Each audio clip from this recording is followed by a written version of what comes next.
فضا الکرم، علم و حکمت کی مہکی فضا الکرم، الکرم الکرم اے خدا Al-Karam. Al-Karam high school, Sher Shah road, داتا نگر، بادامی باغ، لاہور۔ بسم اللہ الرحمن الرحیم۔ Al-Karam high school, Sher Shah road, داتا نگر، بادامی باغ، لاہور کی طرف سے میں حافظ محمد صدیق فیضی جماعت دہم کے طلباء و طالبات کے لیے اسلامیات کا پروگرام پیش کر رہا ہوں۔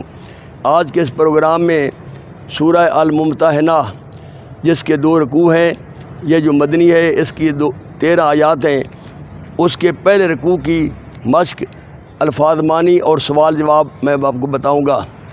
جیسے میں نے پہلے ذکر کیا تھا، یہ سورت کے صرف 2 رکوع ہیں، ان کا اگر ترجمہ اچھی طرح یاد کر لیں تو لازمی طور پر اس میں سے 1-2 آیات آتی ہیں 4 نمبر کی، اور مختصر سوال بھی آتے ہیں، معروضی بھی، اور یہ بڑی اہم صورت ہے۔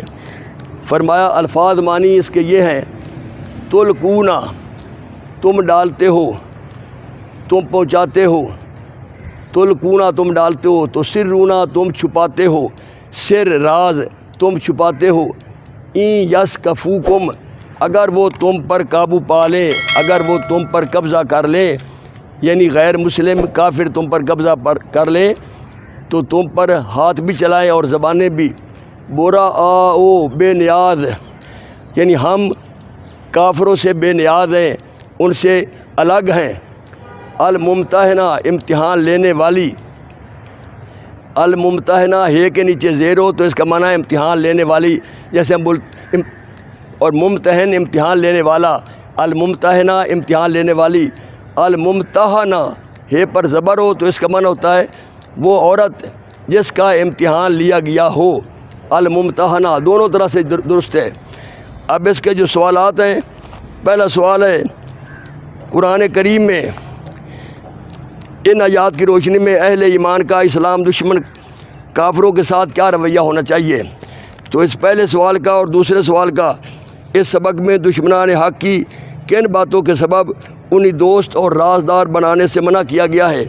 ان دونوں سوالوں کے جو جوابات ہیں وہ پہلی آیت ہے، اور وہ اس طرح ہے: یا ایھا الذین آمنوا لا تتخذوا عدوی وعدوکم اولیاء تلقون الیہم بالمودہ۔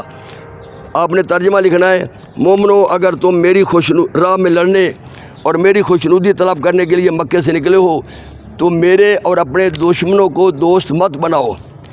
تم تو ان کو دوستی کے پیغام بھیجتے ہو اور وہ دین حق سے جو تمہارے پاس آیا ہے منکر ہیں، اور وہ اس باعث سے کہ تم اپنے پروردگار خدائے واحد پر ایمان لائے ہو، پیغمبر کو اور تم کو جلا وطن کرتے ہیں، وطن سے نکال دیتے ہیں۔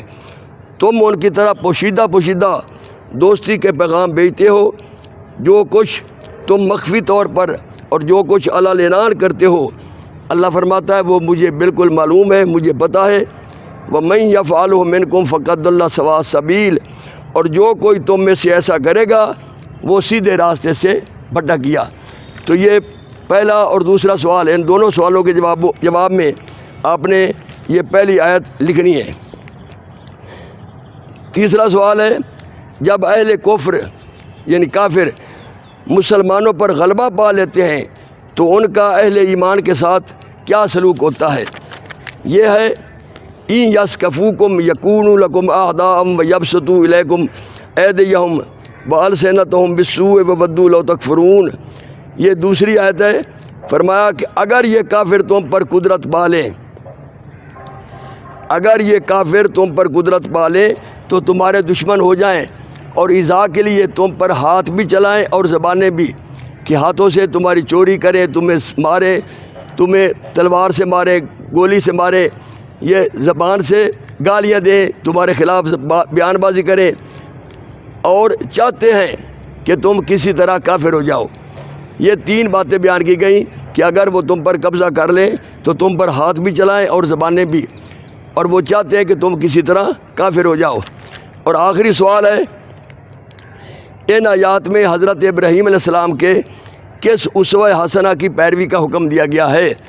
یعنی ان کا کس عمل کا کہ ہم سارے مسلمان اس پر عمل کریں۔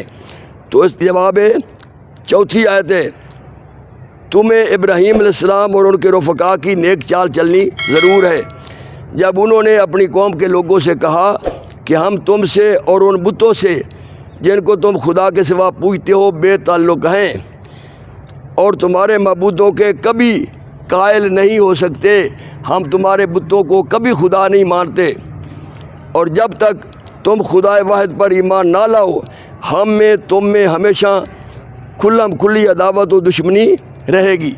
بس یہ تھے 4 سوالوں کے جواب، اور مجھے امید ہے کہ آپ نے سمجھ لیے ہوں گے۔ ان کو اس طرح یاد کرنا۔ اللہ تعالیٰ آپ کو دین و دنیا کے ہر امتحان میں کامیاب فرمائے۔ اللہ حافظ۔